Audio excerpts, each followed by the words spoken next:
The Neon set containing my absolute favorite weapons and heroes in the entire game has been moved to expansion, schematics and Fortnite Save The World, which means that you can now create these, recruit them, research them based on your manuals and flux. And in this video I'm going to be looking into some of the different weapons and some of the different perks that they have for all the new players out there.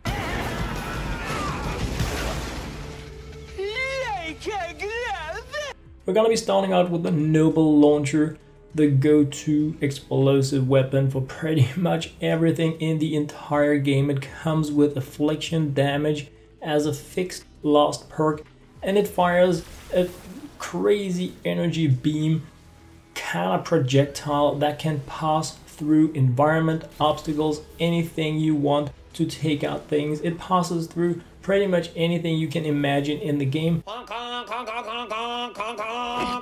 And you can charge it up for a small or a large projectile. Absolutely a must-have in my opinion. Mine looks like this, and these are the recommended perks I have for it if you haven't checked out my previous Noble Launcher videos. As you can see here, I have a few more because we also got them from the birthday llamas, and they have the same last perk. Your balls are showing. The next weapon that we're going to be looking into is the Neon Sniper Rifle. Oh, this is again a unique weapon. It allows you to see through obstacles in the game and snipe things from a distance. These are the perks that I have on mine, and it has a fixed last perk as well. Getting 5 headshots in a row increased ranged weapon damage by 30% for 10 seconds.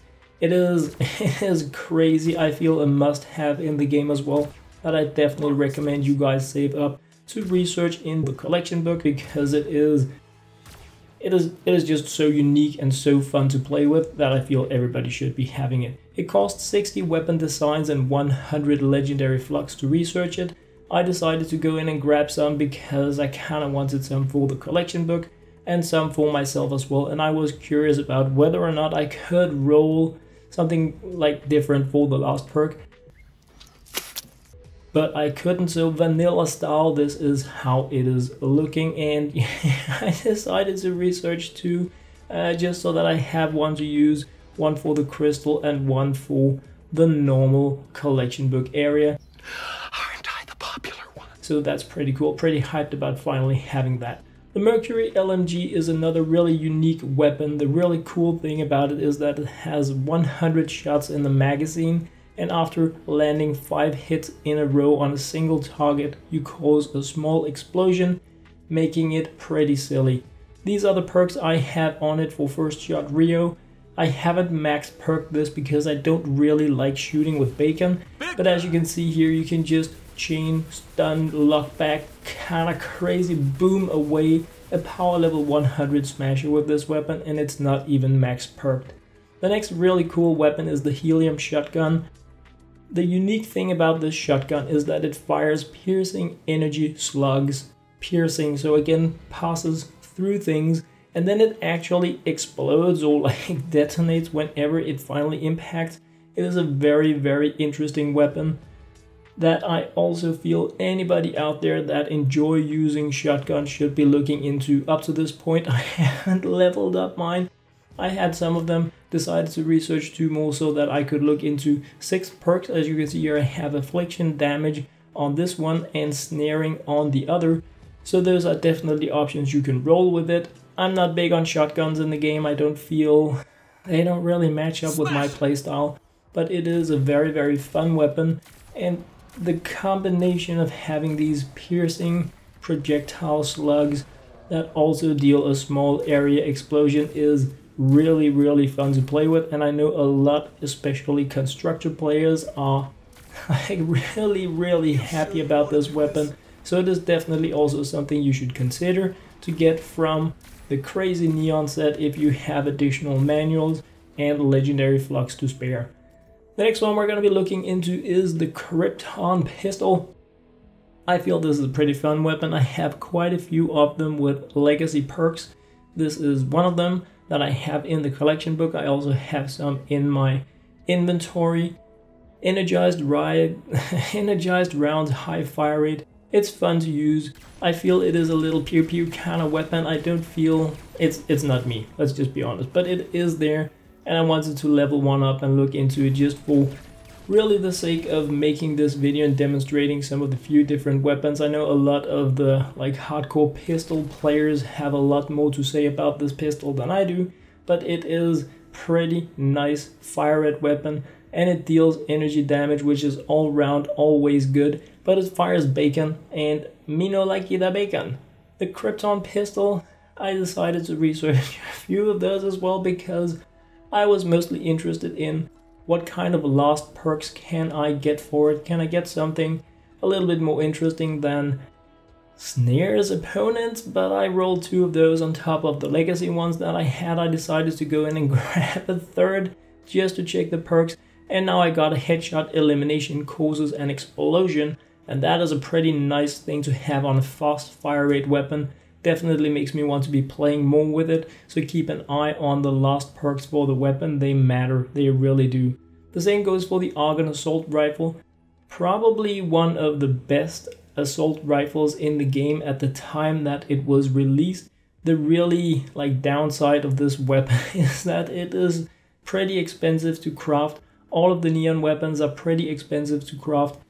And then it fires bacon. I mean, the energy ammo, it is basically bacon, and I prefer saving that up for my traps.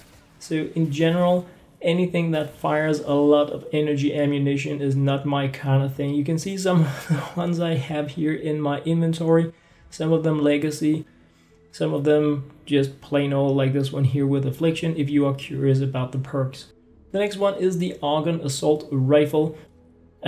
Significant damage and knockback on the heavy attack. It is a slow swinging weapon, not really my thing.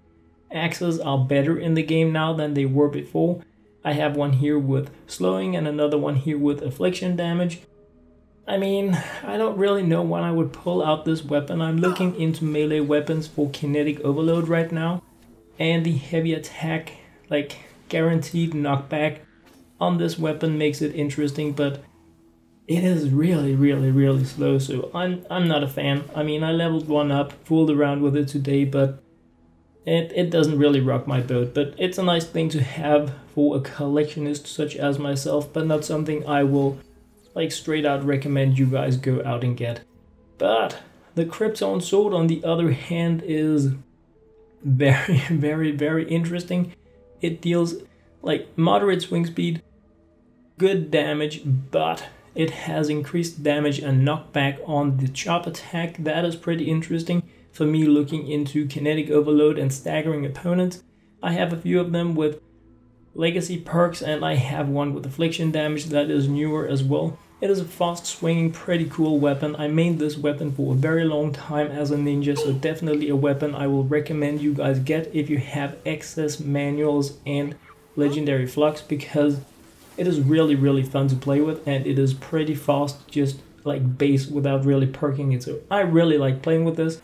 Definitely a weapon that I can recommend you guys look into. But I had to research some of these as well.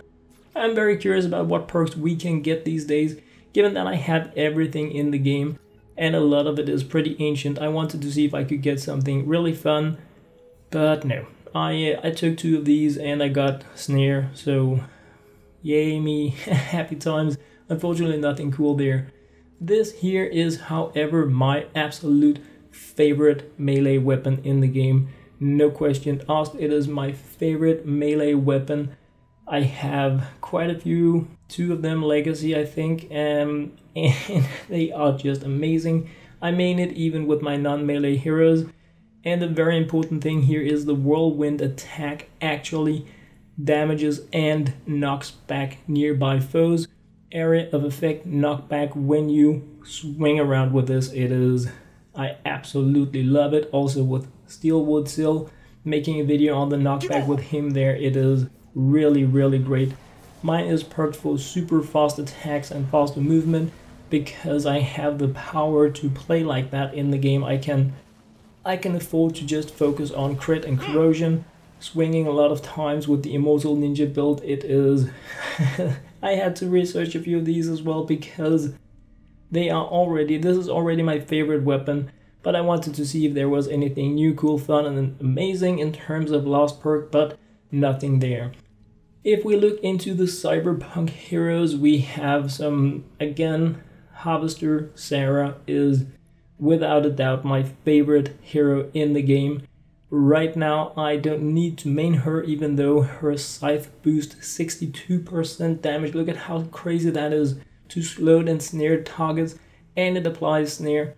The combo with this and a neon scythe, it's just unreal, because you have attacks that are faster than 2 seconds. You can have snare on the scythe as well, so you're guaranteed to deal 62% more damage. It is the highest single damage bonus. So with a weapon like this, we're going to be double snaring, dealing 45 plus 62% additional damage on the second swing. It is really, really strong. So definitely a hero I can recommend. Bulletstorm Jonesy is now interesting again, because if you have him with the startup plus, you get 2% damage and 1.2% fire rate up to 25 stacks when you fire a weapon. And if you combine that with the Mercury LMG weapon that has a crazy 100 size magazine, you are pretty easily going to be able to load out these 25 attacks to get a huge boost to your damage. I think it is amazing.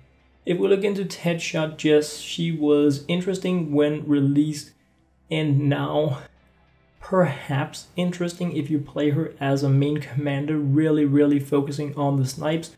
But for Teddy fragments that are pretty useless in the game right now compared to what they were, not that cool. Heavy base Kyle, pretty much the same thing. Feel the Base is almost useless if you don't have it as a Feel the Base plus perk, and I would not really slot him in as a main constructor these days. So that was my take on the Neon set, the Cyberpunk set in Fortnite Save the World. A huge thanks to everyone out there supporting me as an Epic Games creator. For now guys, thank you very much for watching.